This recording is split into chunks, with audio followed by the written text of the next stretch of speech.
ఆశ్రయింపబడ్డాడు.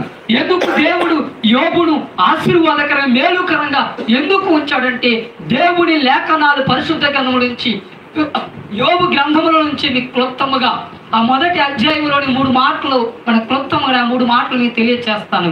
యోబు చేసిన మంచి పని ఏంటంటే ఎందుకు యోబుడు దేవుని దీవెనకరంగా ఆశీర్వాదకరంగా మార్చాడో వాక్యం క్లుప్తంగా మనతో మాట్లాడుతున్న పిల్లారా, ఈ రాత్రి ప్రభు ఒకటే ఆశ కలిగి ఉన్నాడు. నా కుమారుడు నా కుమార్తె పడిపోయిన స్థితిలో ఉండకూడదు. నా కుమారుడు నా కుమార్తె పేదరిక స్థితిలో ఉండకూడదు. నా కుమారుడు నా కుమార్తె ప్రతి దాంట్లో దీవెనకరంగా ఉండాలి. ఉద్యోగ విషయంలో కావచ్చు, వ్యాపార విషయంలో కావచ్చు, చేతి వృత్తులు, కుల వృత్తులు, జీవన వారు ఏదైతే పని చేస్తున్నారో ఆ పనుల బిడ్డల భవిష్యత్తులో ప్రతి విషయంలో కూడా మన అందరిపై దేవుడు ఒక ఆశ కలిగి ఉన్నాడు. మనము దీవించబడాలని, మనం ఆస్వాదించబడాలి. ఈ రాత్రి ప్రభు చెప్తున్నాడు, యోబును ఆశ్రయించిన దేవుడు మనలను ఆశ్రయించగా చెప్తున్నాడు. ప్రియులారా, నేను చెబుతున్నాను, మొదటి కారణము యోబు చేసిన పని ఏమిటంటే యోబుని ఎందుకు ఆస్వాదించాడు, యోబుని ఎందుకు అంతలాగా దేవుడు ఆ ఊచు దేశంలో ఆ తూర్పు దిక్కుల జనులలో గొప్పవాడుగా ఒక ఉన్నతమైన స్థితిని 10 మంది సంతాని ఇచ్చి ఆశీర్వాదకరంగా మొదట్లో ఇచ్చిన దానికంటే చివరి అధ్యాయంలోకి వచ్చేసరికి ఎందుకంత రెట్టింపుగా యోబుని దీవించాడు. మొదటి కారణము అదే యోబు గ్రంథం మొదటి వచ్చిన మరొకసారి చదువుకుందాం. ఊజు దేశమునందు యోబు అని మనుషుడు ఉండెను. జాగ్రత్త, అతడు యథార్థవంతుడను న్యాయవంతుడను దేవుని యందు భయభక్తులు కలిగి చెడుతనమును విసర్జించాడు. దేవునికి స్తోత్రం, హల్లెలూయా. మొట్టమొదటిగా యోబు చేసిన మంచి పని ఏమిటంటే యోబును ఆస్వాదించగల కారణము, మొట్టమొదటి కారణము చెడుతనాన్ని విసర్జించాడు. దేవునికి స్తోత్రం, హల్లెలూయా. చెప్పండి అందరూ, ఏం చేశాడు యోబు? చెడుతనమును విసర్జించాడు. ప్రియులారా, ఈ రాత్రి మీకు తెలియజేస్తున్నాను, చెడుతనాన్ని విసర్జించాడు. విసర్జించడం వేరు, విడిచిపెట్టడం వేరు. యోబు ఏం చేశాడంటే విసర్జించాడు, విడిచిపెట్టలేదు.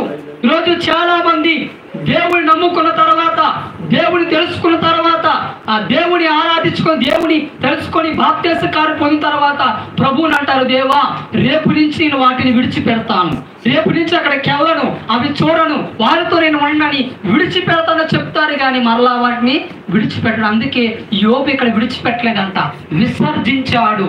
ప్రియులారా, నేను చెబుతున్నాను, విడిచిపెట్టడం వేరు, విసర్జించడం వేరు. విసర్జించిన వాటిని మనం తెచ్చి ఇంట్లో పెట్టుకోలేము. విసర్జించిన వాటిని మన పెంటతో సమానంగా చూస్తాం. విసర్జించిన వాటి వైపు మన కనులు వెళ్ళవు. విసర్జించిన వాటి వైపు మన చెవులు వెళ్ళవు. విసర్జించిన వాటి వైపు మనం నడవము. విసర్జించిన వాటిని మనం చూడ, ఎందుకంటే అవి వాసన కొడతాయి, అవి కంపు కొడతాయి. ప్రియులారా, కొన్ని వాటిని మనము విసర్జిస్తామంటే అవి కంపు కొడతాయి, ఎందుకు పనికి రాబట్టి విసర్జిస్తాం. అది భయంకరమైన దుర్వాసన కాబట్టి విసర్జించిన వాటిని తెచ్చి ఇంట్లో పెట్టుకోవాలంటే మనకి మనసు వస్తుందా? ఒక పెట్టుకోగలమా? పెట్టుకొని. అందుకని రాత్రి ప్రభు చెప్తున్నాడు, యోబు ఆశీర్వాదానికి మొదటి కారణం యోబు చేసిన పని ఏమిటంటే అతడు చెడుతనాన్ని విసర్జించాడని దేవుని ఒక వాక్యము సెలవిస్తుంది. ఈ రాత్రి నువ్వు చెడుతనాన్ని విసర్జించే వ్యక్తిగా ఉంటే, చెడుతనం వైపు నువ్వు చూడకుండా, చెడు నీ చెవులకు వినబడకుండా, చెడు నీ కనులకు వినబడకుండా, చెడు మార్గము నడవకుండా, చెడు అలవాట్లకు బానిసవ్వకుండా, ఎప్పుడైతే వాటిని విడిచిపెట్టకుండా విసర్జించి పెంటతో సమానంగా ఎచ్చుకొని దేవుని మందిలోకి వచ్చి ప్రార్థన చేస్తావో, ఈ రాత్రి నా ప్రభు చెబుతున్నాడు, ఖచ్చితంగా యోబును ఆశ్రయించిన దేవుడు నిన్ను నీ కుటుంబాన్ని ఆశ్రయించిన దేవుడు సిద్ధముగా ఉన్నాడు. దేవునికి స్తోత్రం, హల్లెలూయా. ప్రియులారా, ఒక మాట మిమ్మల్ని అడుగుతున్నాను, చెడుతనము ఎలా ఉంటుంది? తీయగా ఉంటుందా? వగరగా ఉంటుందా? పొల్లగా ఉంటుందా? చెప్పాలంటే షడ్రుసులు కలిగి ఉంటుందా? చెప్పండి, ఎలా ఉంటుంది? బైబిల్లో నేను చూపెడతాను ఆ మాటకి. చెడుతనం ఎలా ఉంటుంది? తీయగా ఉంటుందా? పొల్లగా ఉంటుందా? వరగా ఉంటుందా? లేదండి చెడ్రుసులు కలిగి ఉంటుంది, అన్ని రుసులు కలిగి ఉంటుంది అంటారా? ఎలా ఉంటుంది చెప్పండి? దేవునికి స్తోత్రం, హల్లెలూయా. బైబిల్ గ్రంథంలో అదే యోబు గ్రంథం 20వ అధ్యాయంలో అక్కడ 12వ వచనం అంటున్నాడు చెడుతనం ఎలా ఉంటుందో. అదే యోబు గ్రంథం 20వ అధ్యాయం 12వ వచనం ఉంది. చెడుతనము వారి నోటికి తీయగా ఉండేను. సరిపోతే. దేవునికి స్తోత్రం, హల్లెలూయా. చెడుతనం ఎలా ఉంటుందంట? వారి నోటికి తీయగా ఉంటుంది. ఎందుకంటే చేదుగా ఉంటే దాని దగ్గరికి మరలా మనం వెళ్తామా? ఒకరగా ఉంటే తినాలనిపిస్తుందా? తీపి ఎవరైనా చాలా 10 ఎక్కువ తిన్నా సరే తినకపోతే. అందుకే